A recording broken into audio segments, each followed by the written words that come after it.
Hello guys, അപ്പോൾ ഇന്നത്തെ മറ്റൊരു വീഡിയോയിലേക്ക് എല്ലാവർക്കും സ്വാഗതം. അപ്പോൾ ഇന്ന് വന്നിട്ടുള്ളത് ഒരു 10 മിനിറ്റ് കൊണ്ട് നമുക്കൊരു എത്നിക് ഹാൻഡ് ബാഗ് ചെയ്തെടുത്താലോ. അപ്പോൾ 10 മിനിറ്റ് മതി കേട്ടോ. അപ്പോൾ ഇതിനായിട്ട് വേണ്ടത് നമുക്ക് ഈ ഒരു ടൈപ്പ് സഞ്ചി വേണം. പ്ലാസ്റ്റിക് സഞ്ചിയല്ല, നമുക്കിപ്പോൾ ഈ ഒരു ടൈപ്പ് സഞ്ചിയാണ് പൊതുവേ കിട്ടുന്ന എല്ലാ ഷോപ്പിൽ നിന്നും. പിന്നെ നമുക്ക് പില്ലോ കവർ വേണം കേട്ടോ. പില്ലോ കവർ ഇങ്ങനത്തെ പ്രിൻ്റൊക്കെ ഉള്ളതാണെങ്കിൽ ഇച്ചിരി കൂടെ ഭംഗിയായിരിക്കും. കാരണം ഒരു എത്നിക് വെയർ ആകുമ്പം ഒരു പ്രിൻറ്റും അങ്ങനെയുള്ള ഒരു ടൈപ്പൊക്കെ ആയിരിക്കുമല്ലോ. അപ്പോൾ നമുക്ക് ഇങ്ങനത്തെ ഒരു പില്ലോ കവർ കിട്ടിയാൽ നല്ലതായിരിക്കും. പില്ലോ കവർ വെച്ച് മാത്രമല്ല കേട്ടോ, നമുക്ക് വേറെ എല്ലാ തുണി വെച്ചും ചെയ്യാം. പില്ലോ കവർ ആകുമ്പോൾ ഇച്ചിരി കൂടെ എളുപ്പമായിരിക്കും, പെട്ടെന്ന് തന്നെ ചെയ്തെടുക്കാം എന്നും പറഞ്ഞ് അമ്മേരെ ഇടിയെന്ന് വാങ്ങിച്ച് കൂട്ടരുത്. വേണ്ടാത്ത ഒരു നമ്മൾക്ക് കഴുകിയൊക്കെ വെച്ചിരിക്കുന്ന നല്ലൊരു പില്ലോ കവർ ഉണ്ടെങ്കിൽ അങ്ങനത്തെ പ്രിൻ്റഡ് പില്ലോ കവർ എടുത്താൽ മതി. അപ്പോൾ അതൊന്ന് മടക്കുക, എന്നിട്ട് നമുക്ക് എത്ര ലെങ്ത് വേണം ആ ഒരു ലെങ്ത് എടുത്തിട്ട് ബാക്കി നമ്മൾ മുറിച്ച് മാറ്റിയാൽ മതി. ഇപ്പോൾ എത്ര ലെങ്ത് വേണമെന്നുള്ളത് നോക്കിയിട്ട് ബാക്കി മുറിച്ചെടുത്താൽ മതി.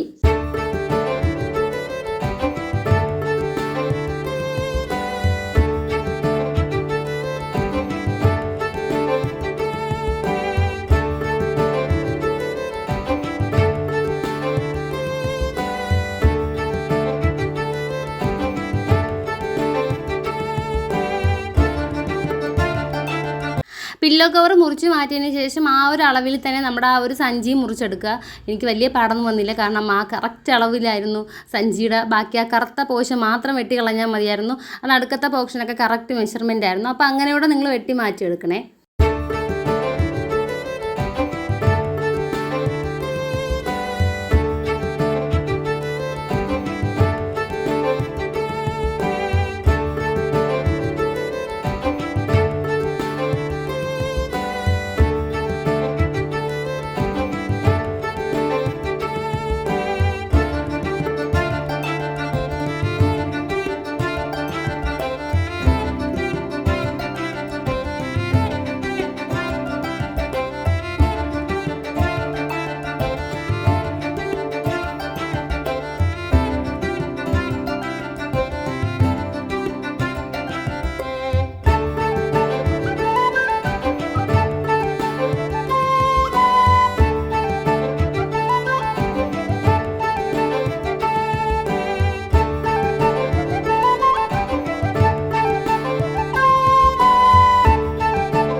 അപ്പോൾ സഞ്ചി നമ്മൾ മുറിച്ചെടുത്തപ്പോൾ ഇതുപോലെ 2 പാർട്ടായിട്ട് കിട്ടിയിട്ടുണ്ട്. പില്ലോ കവർ നമുക്ക് ഒറ്റ പാർട്ടേ ഉള്ളൂ, കാരണം നമ്മൾ അതിൻ്റെ 4 വശം മുറിച്ചൊന്നും എടുത്തിട്ടില്ലല്ലോ. മുകൾ ഭാഗം മാത്രം ഓപ്പൺ ഉള്ള ഭാഗത്തു നിന്ന് കുറച്ച് പോർഷൻസ് വെട്ടി മാറ്റിയിട്ടുള്ളൂ.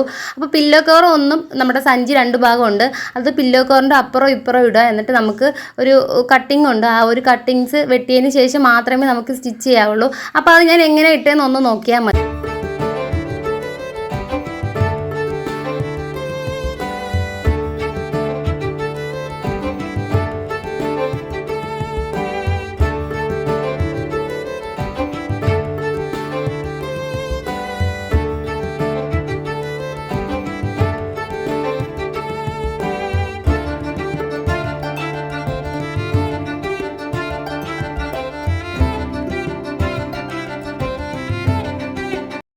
അപ്പോൾ പില്ലോ കവർ നടുക്കും സഞ്ചിയുടെ കവർ അപ്പുറവും ഇപ്പുറവും ആയിട്ടുണ്ട്.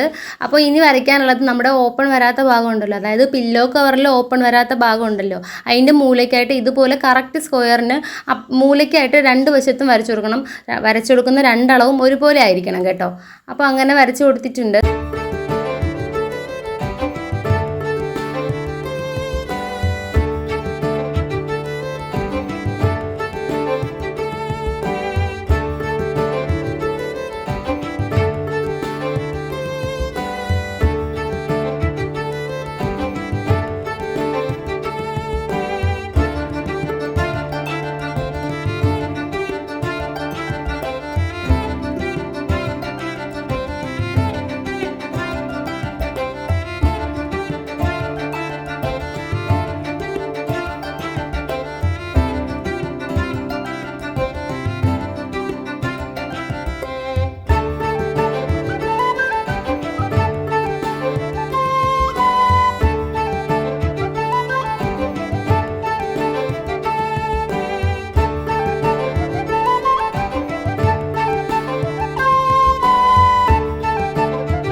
ഇങ്ങനെ കട്ട് ചെയ്തതിന് ശേഷം ബാക്കി 3 ഭാഗം ഒന്ന് സ്റ്റിച്ച് ചെയ്തെടുക്കണേ.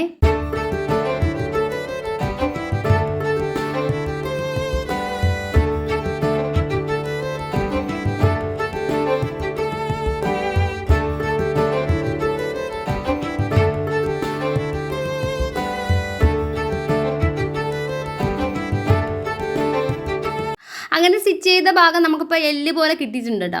അപ്പോൾ താഴത്തെ ആ ഒരു സ്റ്റിച്ച് ചെയ്ത ഭാഗവും ഇപ്പം നമുക്ക് ഇവിടുത്തെ സ്റ്റിച്ച് ചെയ്ത ഭാഗവും ആ എൻഡും കൂടെ ഇങ്ങനെ ഇതുപോലെ കൂട്ടിച്ചേർത്തുക. എന്നിട്ട് അതിനെ നേരെ അങ്ങനെ സ്റ്റിച്ച് ചെയ്ത് കൊടുത്താൽ മതി.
അപ്പോൾ നമ്മൾ അങ്ങനെ സ്റ്റിച്ച് ചെയ്യുമ്പോൾ തന്നെ നമ്മുടെ ഹാൻഡ് ബാഗിൻ്റെ ആ ഒരു അടിത്തട്ടിൻ്റെ കറക്റ്റ് ലെവൽ ഷേപ്പിനും കിട്ടും.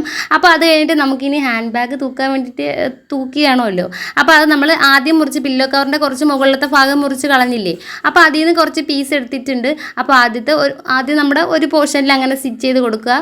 പിന്നെ അടുത്ത താഴത്തെ തട്ടിലും കൂടെ സ്റ്റിച്ച് ചെയ്ത് കൊടുത്താൽ മതി. അപ്പോൾ നമ്മുടെ എത്തിനിക്ക് ഹാൻഡ് ബാഗ് റെഡി ആയിട്ടുണ്ട്. അപ്പോൾ ഇതിൽ കുറച്ച് പ്രിൻ്റൊക്കെ വരുന്നില്ലേ, അപ്പോൾ അതിൽ കുറച്ച് ഗ്ലാസ് വർക്ക് കൂടെ ഞാൻ ചെയ്തെടുത്തിട്ടുണ്ട്. അപ്പോൾ നിങ്ങൾക്ക് ഇതുപോലെ വീട്ടിൽ സിമ്പിളായിട്ട് ചെയ്ത് നോക്കാൻ പറ്റിയൊരു ഹാൻഡ് ബാഗാണ് കേട്ടോ. മെഷീനൊന്നും വേണ്ട, നമുക്ക് കൈത്തയ്യൽ കൊണ്ട് തന്നെ തച്ചാൽ മതി. അപ്പോൾ അതിൻ്റെ ഉള്ളിൽ ഒരു കോട്ടിങ്ങും കൂടെ കൊടുത്തതേ ഉള്ളൂ നമുക്ക്. അത് സഞ്ചി കൊണ്ടാണ് ഞാൻ കൊടുത്തത്, അതാകുമ്പോൾ ഇച്ചിരി കട്ടി കൂടെ കിട്ടും.